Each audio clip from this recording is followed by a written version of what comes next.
नमस्कार, मैं हूं प्रदीप सेक्रियाल और आप देख रहे हैं न्यूज पीटीएच टीवी। आज के संक में आपका बहुत बहुत स्वागत है।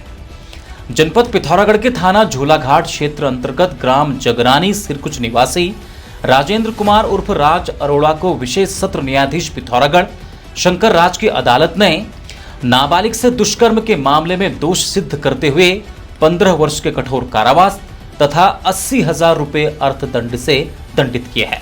आपको बता दें, वर्ष 2023 में पीड़िता के पिता ने एसपी पिथौरागढ़ को तहरीर देकर बताया था कि उसकी 17 वर्षीय पुत्री के साथ आरोपी ने दोस्ती की, फिर वीडियो कॉल करके उसकी अश्लील फोटो खींच ली। उसके बाद ब्लैकमेल कर कई बार शारीरिक संबंध बनाए। इसके अलावा पीड़िता की अश्लील फोटो अपने दोस्तों को भी भेज दी। मामला कोर्ट के समक्ष पहुंचा। कोर्ट में आरोपी ने कहा कि लड़की मुझसे प्यार करती है, हमारी जाति अलग अलग होने के कारण गलत रिपोर्ट करवाई गई है। उसने कहा, मैं गैर सवर्ण जाति का हूं और रिपोर्ट करने वाले लोग सवर्ण जाति के हैं, इसलिए गलत मुकदमा करवाया गया है।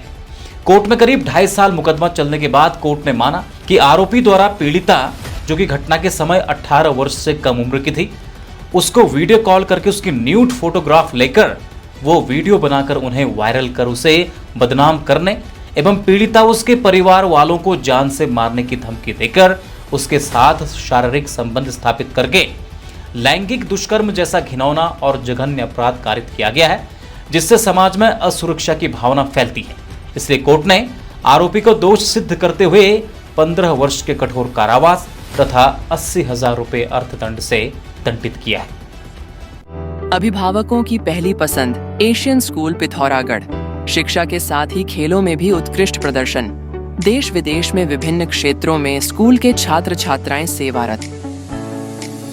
जनपद पिथौरागढ़ के डीडीहाट के ग्राम खोली निवासी मीना उपाध्याय का चयन उत्तराखंड लोक सेवा आयोग उच्च शिक्षा विभाग में सहायक प्राध्यापक असिस्टेंट प्रोफेसर के पद पर हुआ है।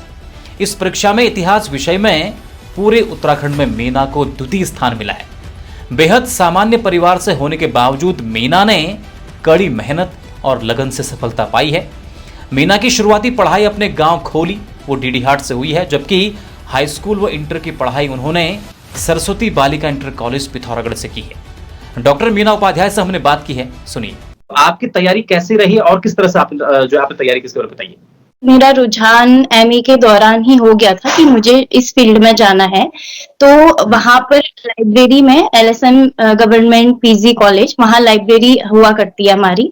तो वहां से जो भी इतिहास विषय पर जो भी पुस्तकें मुझे मिलती थी, जो भी हमारे प्रोफेसर उपलब्ध करवाते थे, वो मैं पढ़ती थी हमेशा। शुरू मैंने कर दिया था वहीं से।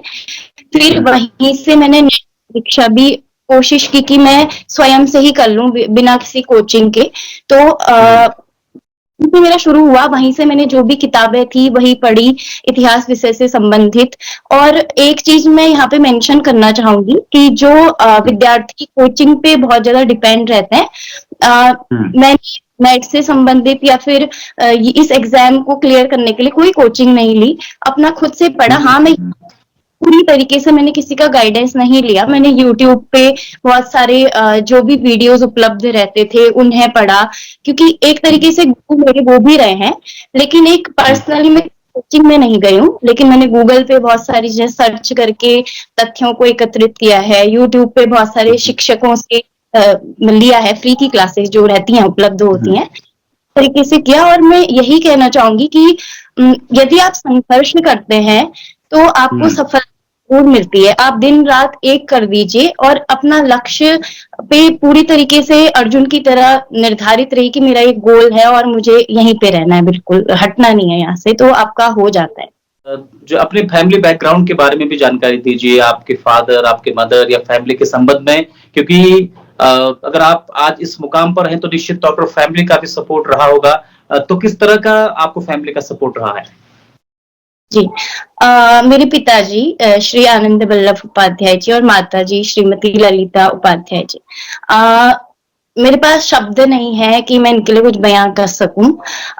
उन्होंने कभी भी मुझे इस तरीके से ट्रीट नहीं किया कि लड़की है तो किस तरीके से पढ़ाया जाए। कभी कुछ जैसे हमारे समाज में रहता है, ये स्पष्ट है कि हमारे समाज में अभी भी ये चीजें हैं। तो उन्होंने कभी भी मुझे मेरी मम्मी ने मेरा बहुत साथ दिया है। जब मैं पढ़ाई करती थी तो वो कहती थी कि तुम पढ़ाई करो, काम मैं कर लूंगी, जो भी होगा हाँ कर लेंगे, तुम अपने लक्ष्य पे फोकस रहो। तो पिताजी और माताजी का बहुत सहयोग है। पिताजी ने मेरे बहुत संघर्ष किया है और ये सफलता उन दोनों की ही है। अगर मैं ये कहूँ तो इसके पीछे पूरी तरीके से मेरे माता पिता का ही एक तरीके से सहयोग रहा है। जहां तक मैंने आपके बारे में जानकारी लिया तो आप कहीं सुदूर गांव से हैं, तो थोड़ा उसके बारे में जानकारी दीजिए कि आप कहां से हैं। काफी सुदूर गांव है, ये आप सच कह रहे हैं। थल से थोड़ा सा ऊपर और डीडीहाट से थोड़ा सा आगे पड़ता है खोली गांव।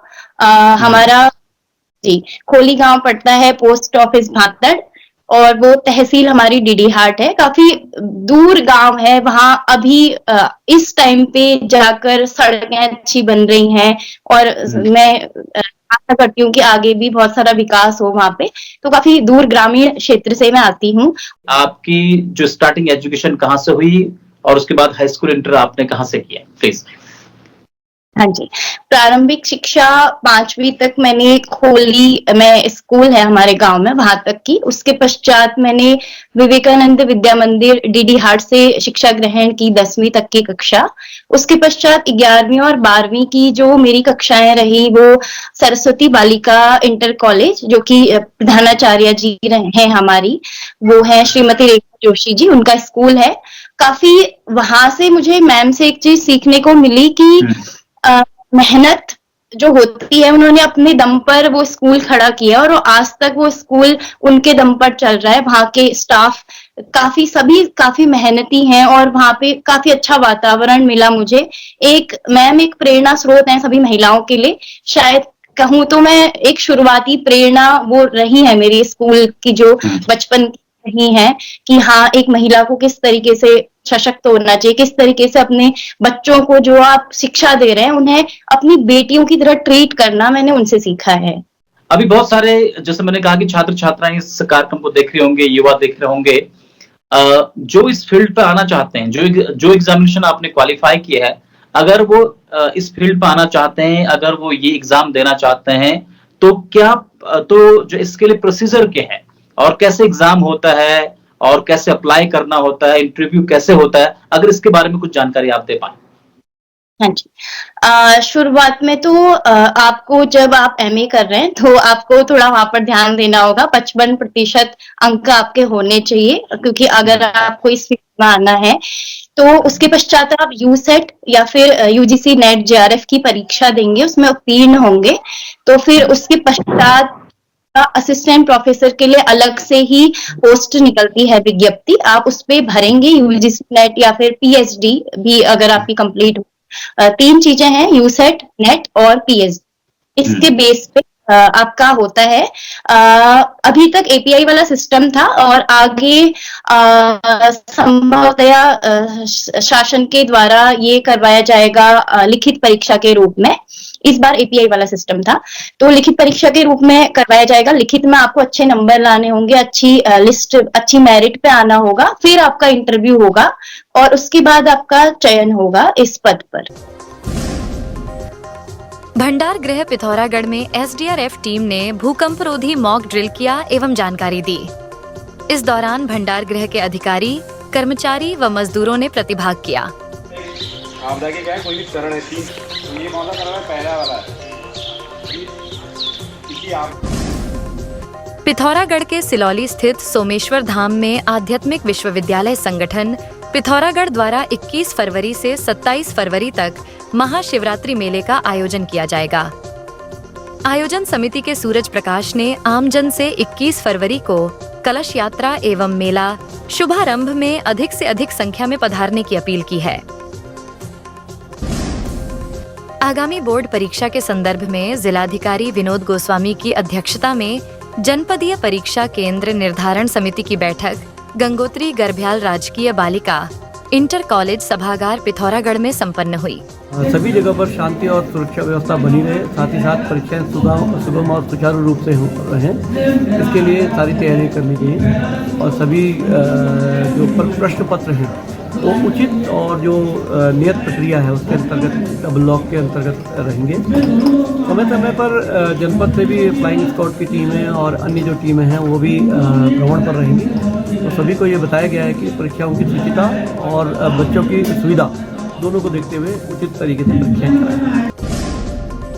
उत्तराखंड जल निगम पिथौरागढ़ के स्टोर में घुसकर सरकारी संपत्ति की चोरी करने वाले आरोपियों कमल कुमार निवासी बिण पिथौरागढ़ तथा राकेश कुमार निवासी गौघरी जिला बैतडी नेपाल को मुख्य न्यायिक मजिस्ट्रेट संजय सिंह ने 2 वर्ष के सश्रम कारावास तथा 5,000 रुपए जुर्माने से दंडित किया है। नया वित्तीय वर्ष 2025-26 शुरू होने से पहले उत्तराखंड मुख्य सचिव राधा रतूड़ी ने सभी IAS अधिकारियों के लिए बड़ा फरमान जारी किया है। इसके तहत भारतीय प्रशासनिक सेवा के सभी अधिकारियों को अवकाश पर जाने से पहले यानी मुख्यालय छोड़ने से पहले मुख्य सचिव को इसकी जानकारी अनिवार्य रूप से देनी होगी। धारचूला से कांग्रेस विधायक हरीश धामी ने सत्र अवधि को लेकर सवाल खड़े किए हैं। उनका कहना है कि जब तक विधायक को अपनी बात रखने का मौका नहीं मिलेगा तो सत्र में उनकी भूमिका निष्क्रिय रहेगी, इसलिए समय अवधि को बढ़ाना चाहिए। देखिए, सबसे पहले तो हमारा कहना है कि विधायकों का एक ही अधिकार है विधानसभा में अपने मामले रखने, और अगर विधानसभा का सत्र नहीं बढ़ा, अगर उसका जो कार्य है अगर वो कम किया गया तो उससे कहीं ना कहीं विधायकों के साथ साथ जनता के हितों के मामले भी विधानसभा में नहीं आ पाएंगे। इसलिए हमारा सीधे तौर पे कहना है, पहले ये सरकार कम से कम दिन का विधानसभा सत्र आयोजन करे, जिससे कि उत्तराखंड राज्य के तमाम विधानसभा में उठ सके और जो एक विपक्ष की भूमिका है उसको हम अच्छी तरह निभा सकें। सौर वैली पब्लिक स्कूल पिथौरागढ़, जहां हर सपना होता है साकार। स्मार्ट क्लासेस के माध्यम से शिक्षा अत्याधुनिक और रोचक, अनुभवी टीचिंग स्टाफ, विशाल लाइब्रेरी, आधुनिक science lab, coding, robotics, AI, drone technology, music, games and many more. जुड़िए सौर वैली पब्लिक स्कूल से और अपने बच्चों के उज्जवल भविष्य की नींव रखें। खबरों में बने रहने के लिए न्यूज़ PTS TV को सब्सक्राइब करें और बेल आइकन दबाएं, और साथ ही फेसबुक पर न्यूज़ PTS TV पेज को लाइक या फॉलो करें।